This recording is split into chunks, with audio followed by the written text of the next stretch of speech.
놀라운 일이 벌어졌습니다. 프랑스의 명문 디자인 대학 강의실. 한 학생의 발표가 끝난 뒤 교수는 말문을 잃었고 학생들은 충격에 빠졌습니다.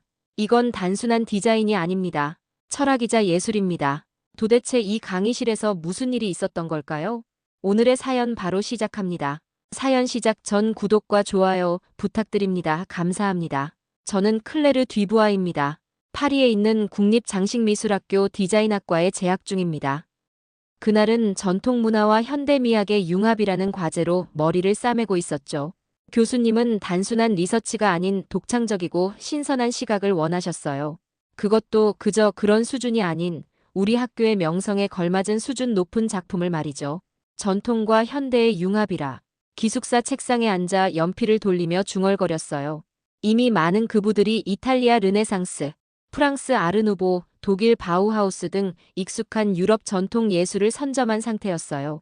아프리카 마스크도 아즈텍 문명의 문양도 이미 여러 차례 다뤄진 주제였고요. 심지어 중국의 청아백자, 일본의 우키요에까지 모두 누군가가 주제로 잡았다고 하더군요. 윌슨 교수님은 유럽 최고의 디자인 전문가이자 엄격하기로 유명했어요. 그의 수업에서 학생들은 항상 독창성의 벽에 부딪히곤 했죠. 지난 학기에는 베테랑 학생 하나가 발표 도중 울음을 터뜨리기도 했으니까요. 그분의 날카로운 질문들은 학생들의 자존감을 여지없이 무너뜨리곤 했어요. 기숙사 창문 너머로 봄비가 내리는 파리의 풍경이 보였어요. 마감일은 다가오는데 저는 여전히 백지 상태였죠. 평소 같으면 일주일은 충분한 시간이지만 이번엔 달랐어요. 우리 학과 최고 권위자인 마르셀 교수님의 수업이었거든요. 그분은 새로움과 독창성에 목숨을 거는 분이었답니다. 책상 위에는 세계 각국의 공예와 디자인 관련 책들이 산처럼 쌓여 있었어요. 하지만 어떤 것도 제 마음을 사로잡지 못했죠. 같은 과 친구들과 카페에서 아이디어 회의를 하기도 했지만 번번이 식상한 결론에 도달했어요. 누군가는 스칸디나비아 디자인을, 누군가는 인도의 만다라를 제안했지만 모두가 이미 지나간 주제였죠. 클레르, 넌 너무 완벽주의야. 적당히 하면 안 될까? 친구 소피가 걱정스러운 눈빛으로 말했어요. 하지만 저에게 이 과제는 단순한 학점 문제가 아니었어요. 3학년 과정의 핵심 수업이었고 이 성적은 다음 학기 인턴십 배정에도 영향을 미칠 테니까요. 특히 루이비통이나 에르메스 같은 명품 브랜드에서의 인턴 기회는 모두가 꿈꾸는 자리였죠. 그러기 위해선 이번 과제에서 반드시 높은 평가를 받아야만 했어요. 밤새 인터넷을 뒤지고 도서관을 헤매던 어느 날이었어요. 같은 반 유학생인 소희가 휴게실에서 저를 발견했죠. 창백한 얼굴로 책을 읽고 있던 저를 보더니 웃으며 다가왔어요. 소희는 항상 밝고 긍정적인 에너지가 넘치는 친구였죠. 그녀의 미소는 어두운 제 기분을 잠시나마 환하게 만들어 주었어요. 또 과제 때문에 고생하는 거야? 우리 집에서 한국 드라마라도 보면서 머리 좀 식히자. 너무 고민하면 오히려 좋은 아이디어가 안 나오는 법이야. 그날 저녁 소희의 작은 아파트에서 우리는 넷플릭스로 한국 드라마를 보기 시작했어요. 단순히 머리를 식히기 위한 선택이었지만 그날 전 운명을 만났답니다.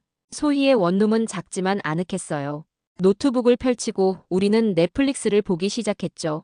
한국어는 전혀 모르는 저였지만 영어 자막으로도 충분히 재미있었어요. 드라마에 푹 빠져 마라톤 시청을 하던 중이었어요. 어느새 마지막 에피소드에 이르렀을 때였죠. 여주인공의 현대집 배경으로 검은색 가구가 화면에 등장했어요. 그런데 그 가구에서 무지개 빛이 반짝였어요. 카메라가 가까이 다가가자 그것은 조개 껍데기 조각들이 정교하게 박혀있는 장식장이었죠. 잠깐 저게 뭐야? 저도 모르게 소리쳤어요. 빛과 각도에 따라 은은하게 변화하는 광채가 마치 살아있는 것처럼 느껴졌거든요. 아, 자개장이야. 우리 전통 가구 중 하나지. 소희가 무심히 대답했지만 저는 이미 그 가구에 완전히 매료된 상태였어요. 그날 밤 저희 집에 돌아와서도 그 장면이 계속 머릿속에 맴돌았어요. 다음 날 아침 저는 가족들에게 그 드라마를 보여주기로 결심했죠. 이번 주말엔 한국 드라마를 봐도 될까? 제 제안에 가족들은 호기심 어린 눈으로 동의했어요. 그리고 마침내 자개장이 등장하는 장면. 아버지는 평소 과묵하신 분이었지만 그 순간만큼은 달랐어요. 이건 뭐지? 정말 특이한데. 가구 디자이너인 아버지의 눈이 휘둥그레졌어요. 저 빛의 움직임을 봐. 마치 물 위에 떠다니는 달빛 같아. 엄마도 감탄했어요. 저렇게 얇게 조개를 자르고 배치하는 기술이 대단하네. 색도 안 칠했는데 저렇게 오묘한 색감이 나오다니. 저는 그 순간 깨달았어요. 이것이야말로 제가 찾던 주제라는 걸요. 유럽에서는 찾아볼 수 없는 독특한 재료와 기법, 거기에 담긴 철학까지. 이거다 하는 확신이 들었답니다. 그날 밤 저는 잠도 제대로 이루지 못했어요. 머릿속은 온통 자개장의 이미지로 가득 찼죠. 이 아름다움을 어떻게 현대적으로 재해석할 수 있을지, 어떻게 자개의 빛을 현대 디자인에 적용할 수 있을지 생각하느라 뜬 눈으로 밤을 지새웠어요. 다음 날 아침 일찍 저는 학교 도서관으로 향했어요. 동양 공예 섹션을 찾아 한국 전통 공예에 관한 책들을 모두 꺼내 읽기 시작했죠. 하지만 정보가 너무 적었어요. 중국과 일본 공예에 관한 책은 가득했지만 한국 전통 공예, 특히 자개에 관한 자료는 거의 찾을 수 없었어요. 소희에게 도움을 청하기로 했어요. 그녀는 흔쾌히 자신의 지인들에게 연락해 한국어로 된 자료들을 찾아주겠다고 약속했죠. 그렇게 저의 자개장 탐구가 본격적으로 시작되었답니다. 인터넷의 바다에 뛰어든 저는 자개, 나전칠기라는 키워드로 검색을 시작했어요. 처음엔 너무 생소한 정보들이라 머리가 어지러웠죠. 하지만 차츰 한국 전통 공예의 심오한 세계가 눈앞에 펼쳐지기 시작했어요. 광장시장 나전칠기 상가. 한 여행 블로그에서 발견한 정보였어요. 서울 중심부에 위치한 전통시장에 자개 공예품을 파는 곳이 있다는 내용이었죠. 블로그 사진 속에는 작은 공방들이 즐비한 모습이 담겨 있었어요. 장인들이 직접 자개를 붙이고 오칠을 하는 모습도 보였고요. 무형문화재 제시포 나전장. 또 다른 기사에서 발견한 문구였어요. 한국에서는 이 기술을 보존하기 위해 장인들을 국가에서 지정해 보호한다는 사실이 놀라웠죠. 그만큼 가치 있는 문화유산이라는 의미였으니까요. 자료를 찾아보니 자개장 하나를 만드는데 최소 45일 이상이 걸린다고 했어요. 온나무에서 추출한 진액으로 여러 번 칠하고 말리기를 반복하며 그 위에 머리카락보다 얇게 가른 조개 껍데기를 정교하게 붙여 넣는 작업이었죠. 하나의 작품을 완성하기 위해 수십 번의 공정을 거친다는 사실에 경외감이 들었어요. 특히 십장색 무늬가 새겨진 자개장에 관심이 갔어요. 거북, 소나무, 학, 사슴 등 10가지 장수의 상징을 담은 디자인이 정말 아름다웠거든요. 단순한 장식이 아닌 자연과 인간의 조화를 바라는 철학이 담겨 있었죠. 삼국시대부터 이어진 역사. 자개 기술이 1500년 이상의 역사를 가졌다는 사실에 놀랐어요. 서양의 많은 공예 기법들이 산업혁명 이후 사라졌지만 한국의 자개 기술은 현대까지 그 명맥을 유지하고 있었으니까요. 가장 매력적이었던 건 한국 자개의 독창적인 색감이었어요. 조개 껍데기 자체의 천연색만으로 이토록 다양한 색감을 표현한다는 게 신기했죠. 서양 미술에서는 안료로 색을 입히는 방식이 주를 이뤘지만 한국 자개는 빛의 반사와 굴절을 이용해 살아있는 색을 만들어내고 있었어요. 밤새도록 자료를 모으며 깨달았어요. 이것은 단순한 공예가 아니라 자연과 인간, 빛과 그림자의 철학이 담긴 예술이라는 걸요. 특히 인상적이었던 건 비움의 미학이었어요. 화려하게 자개를 채우는 것보다 비워둔 공간이 주는 여백의 아름다움을 중시한다는 점이 현대 미니멀리즘과도 맞닿아 있었죠. 소희가 한국 친구들에게 부탁해 보내준 자료들도 큰 도움이 되었어요. 특히 국립중앙박물관에 전시된 고려시대 나전칠기 유물 사진은 정말 감동적이었죠. 천년의 세월이 지났는데도 여전히 그 광채를 잃지 않고 있었으니까요. 이거야말로 진정한 지속 가능한 예술이구나. 저는 감탄했어요. 현대 디자인이 추구하는 가치가 이미 오래전부터 한국 전통 공예에 담겨 있었던 거예요. 인터넷으로만 보기엔 부족했죠. 다행히 파리 국립아시아예술박물관에 한국관이 있다는 걸 알게 되었어요. 그곳에서 실제 자개 작품들을 볼 수 있었죠. 유리 너머로 보는 것만으로도 그 빛의 향연에 압도되었답니다. 자개장 연구를 시작한 지 일주일, 저는 자개에 완전히 매료되어 있었어요. 이제 모은 자료들을 바탕으로 리포트를 작성해야 했죠. 제목은 오랜 고민 끝에 한국의 빛나는 영혼으로 정했어요. 자개가 단순한 장식이 아닌 한국인의 정신과 철학이 담긴 살아있는 예술임을 표현하고 싶었거든요. 리포트는 크게 세 부분으로 구성했어요. 첫째, 자개의 역사와 문화적 배경. 둘째, 제작 기법과 재료의 특성. 셋째, 현대 디자인의 응용 가능성이었죠.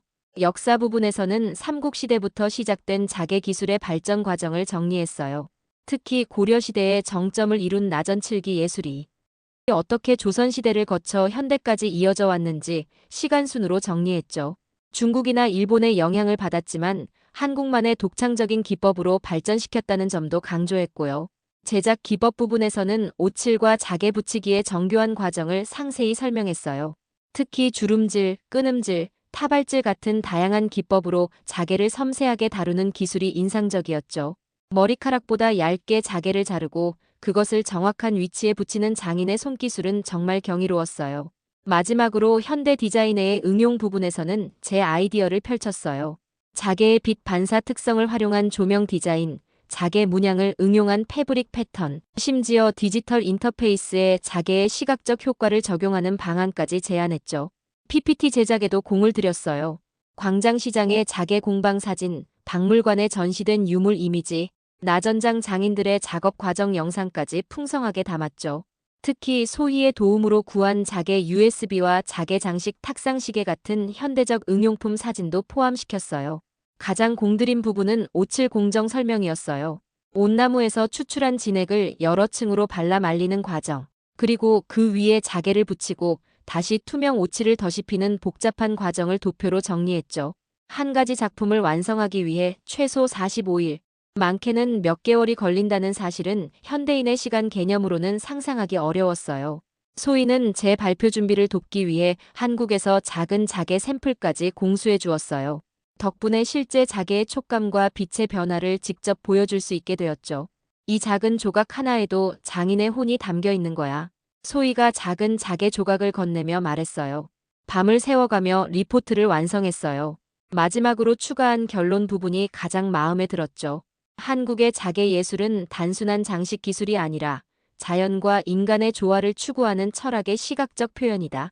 화려함 속에 담긴 절제미, 비움을 통해 얻는 충만함, 그리고 무엇보다 빛과 함께 살아 숨쉬는 유기적 아름다움은 현대 디자인이 추구해야 할 방향성을 제시한다. 발표 전날, 마지막으로 리포트를 검토하며 마음이 설렜어요. 이것은 단순한 학교 과제를 넘어 제가 진심으로 매료된 예술 세계에 대한 첫 발표였으니까요. 발표 당일 심장이 쿵쾅거렸어요. 강의실은 이미 학생들로 가득 찼고 앞자리에는 마르셀 교수님이 앉아 계셨죠. 그분의 날카로운 눈빛이 느껴져 더욱 긴장됐어요. 다음은 클레르 듀부아의 발표입니다. 조교의 안내와 함께 저는 단상에 올랐어요. 오늘 저는 한국의 전통 공예, 나전 칠기에 대해 발표하겠습니다. 첫 문장을 떨리는 목소리로 시작했어요. 그러나 준비한 첫 슬라이드가 나오자 자신감이 생겼죠. 화면 가득 펼쳐진 자개장의 찬란한 빛이 강의실을 환하게 물들였거든요. 나전 칠기는 단순한 공예가 아닙니다. 이것은 빛과 그림자의 철학, 자연과 인간의 조화를 담은 살아있는 예술입니다. 제 목소리는 점점 확신에 차올랐어요. 삼국시대부터 이어진 역사, 장인들의 손끝에서 탄생하는 정교한 기술, 그리고 그 안에 담긴 깊은 철학까지 설명했죠. 특히 조개 껍데기를 머리카락보다 얇게 갈아붙이는 과정을 설명할 때는 모두가 경이로운 표정을 지었어요. 한 작품을 완성하는데 최소 45일이 걸립니다. 오칠 과정만 해도 4-5번을 반복하며 매번 자연 속에서 천천히 말려야 합니다. 이것은 속도와 효율을 추구하는 현대 사회에서는 상상하기 어려운 시간의 철학입니다. 발표 중간에 소희가 도와준 자개 샘플을 돌렸어요. 학생들은 작은 자개 조각을 손에 들고 빛에 비춰보며 감탄했죠. 각도에 따라 달라지는 오묘한 빛깔에 모두가 매료된 것 같았어요. 마지막으로 자개의 현대적 응용 가능성을 제안했을 때 마르셀 교수님의 눈빛이 달라졌어요. 그분은 평소 무표정하기로 유명했는데 제 발표를 들으며 몇 번이나 고개를 끄덕이셨죠. 질문 있으신가요? 발표를 마치고 물었을 때 여러 손이 올라왔어요. 이런 정교한 기술이 어떻게 현대까지 살아남을 수 있었나요? 한 학생이 물었어요. 한국의 장인 정신 덕분입니다. 국가에서도 무형문화재로 지정해 보존하고 있고요. 무엇보다 이 기술에 대한 현대인들의 관심과 사랑이 이어지고 있기 때문이죠. 질의응답이 끝나자 교수님이 일어나셨어요. 그분의 평가는 항상 냉철하기로 유명했죠. 장인 정신이 이렇게 살아 숨쉬는 문화는 드뭅니다. 교수님의 말씀에 강의실이 조용해졌어요. 이것은 단순한 디자인이 아니라 예술과 철학의 융합입니다. 클레르, 당신은 우리에게 전혀 새로운 미학적 세계를 소개해 주었어요. 그 순간 강의실에서 박수 소리가 터져 나왔어요. 제 가슴은 기쁨으로 벅차올랐죠. 무엇보다 기뻤던 건 제가 진심으로 사랑하게 된 한국의 예술을 다른 이들과 나눌 수 있었다는 점이었어요. 발표가 끝난 후 여러 학생들이 다가와 자개에 대해 더 물어보았어요. 모두가 자개장의 색과 형태, 상징성에 매료된 것 같았죠. 그 중에서도 특히 인상적이었던 건 패션 디자인을 전공하는 에밀리의 반응이었어요. 이 빛의 효과를 패브릭에 어떻게 적용할 수 있을까? 정말 혁신적인 컬렉션이 될 것 같아. 그날의 발표는 단순한 학점을 위한 것이 아니었어요. 저에게는 새로운 예술 세계를 발견한 순간, 그리고 그것을 다른 이들과 나눈 특별한 경험이었답니다. 발표가 끝난 후 휴식 시간, 학생들이 삼삼오오 모여 이야기를 나누고 있었어요. 저도 친구들의 축하를 받으며 기분 좋게 대화를 나누고 있었죠. 그때였어요. 같은 반 일본 유학생인 하루키가 다가왔어요.